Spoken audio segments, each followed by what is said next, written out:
What is going on, guys? Craig 1287 here, bringing you yet another Betafield 4 video. There in the background, going to have some footage of the Battlefield 4 beta, and my dog is just going crazy with this bone. Yeah, sorry about that. Let's get right straight to the point. For the purpose of this video, this is kind of a response to one of the comments that I made in a video quite a few days back. On the 20th of last month, when DICE released on the Battlefield blog site an article called "The Road to Battlefield 4 Battlelog," and I already did a video on that talking about what they, all the points that they were talking about, what they're hoping to do with Battlelog, and I still plan to do a kind of a more in-depth philosophical. I guess you could call it that approach to thinking about and talking about Battlelog. But right now I just want to talk specifically about one of the things that they mentioned real towards the end, second to last paragraph in the category under looking forward, their second paragraph. I'm just going to read that paragraph, or at least the important part that I think is an amazing statement that they've made.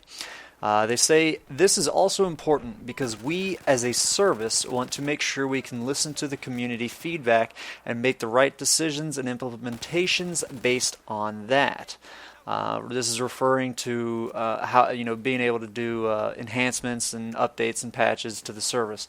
Now, that sentence right there, it's one of the first things that I said, that we as a service, the fact that they talk about themselves as a service provider. They're not. It's not for us as developers of a game, a single product.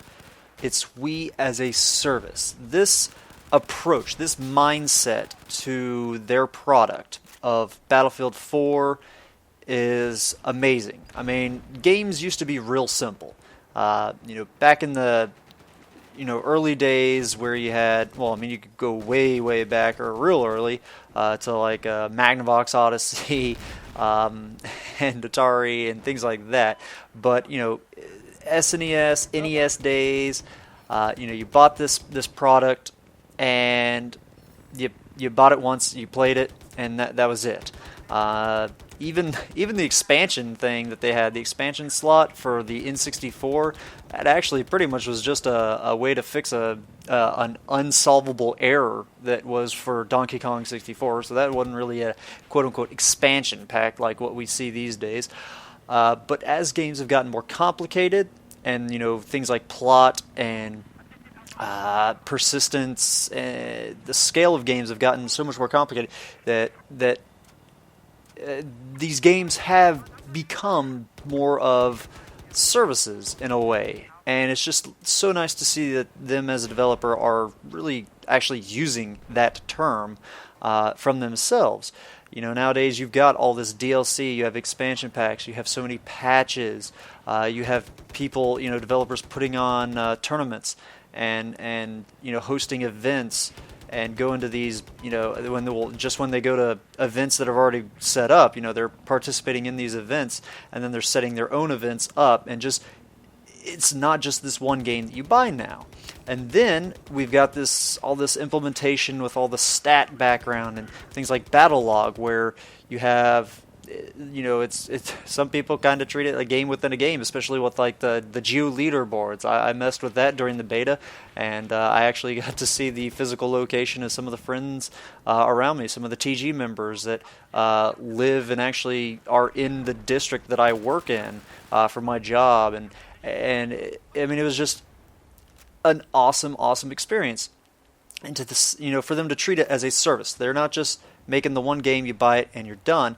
They've got all of these DLC packs that are coming out, and I know a lot of people dislike DLC. Honestly, if it's done right, then I like it. DLC can be bad if it's day one DLC, or simple things that are the typical example, the horse armor from Elder Scrolls 4 Oblivion, where they charged however much it was for just a simple thing like horse armor.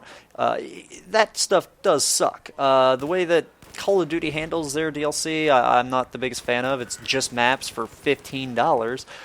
Kind of sucks. Now that, they've kind of, with Black Ops 2, they did add one gun, I think, over the whole course of all their DLC.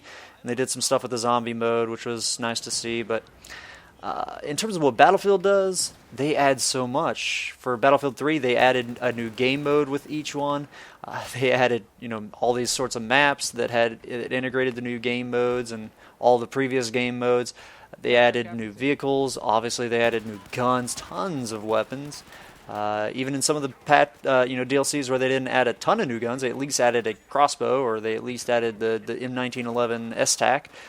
So they've definitely done a lot with their DLCs and really truly treated it as this game is a service.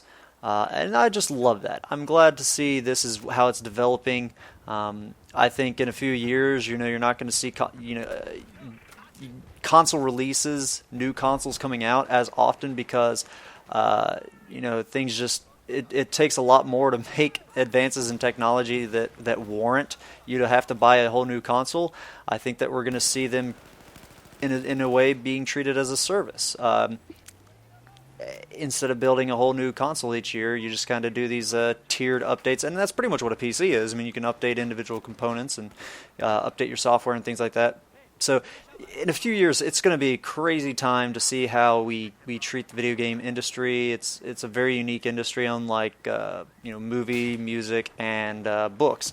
With all the player input and now things becoming a service, you don't have DLC for books. You have a new book that comes out, but you just don't have them in a sense of being a service. And that's what video games are pretty much becoming. It's a service, and the developers are the service providers.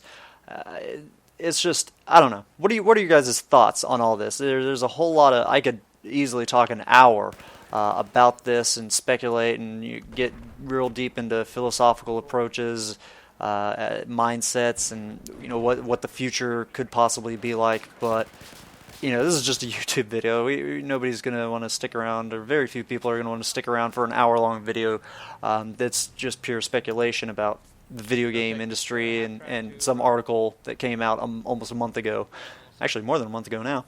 And so yeah, what are your guys' thoughts? I would love to hear what you guys think of this. This is just an awesome thing? Have you thought about it as this way? If you're one of the persons that disliked DLC, with me kind of phrasing it like this, in that it is a service. The DLC is not just more ways for them to cash in, which obviously for EA this definitely is.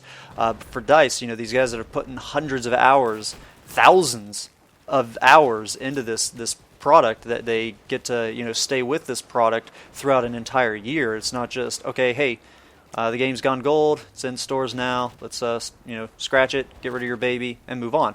They get to stick with it, and they keep getting to work with it, and they keep getting to stay involved with their community and stuff like that. When I phrase it like that, does it maybe at least make you second guess your original thoughts of hating DLC as just a money-grubbing attempt by EA? What are your guys' thoughts on this? Just any comments, questions you have? I'd really like to hear what your thoughts are on this and get a good thriving discussion going. I hope you guys enjoyed the gameplay going on there in the background. I hope you enjoyed the interesting, hopefully, conversation and discussion going on. Have a good one. Ta-ta.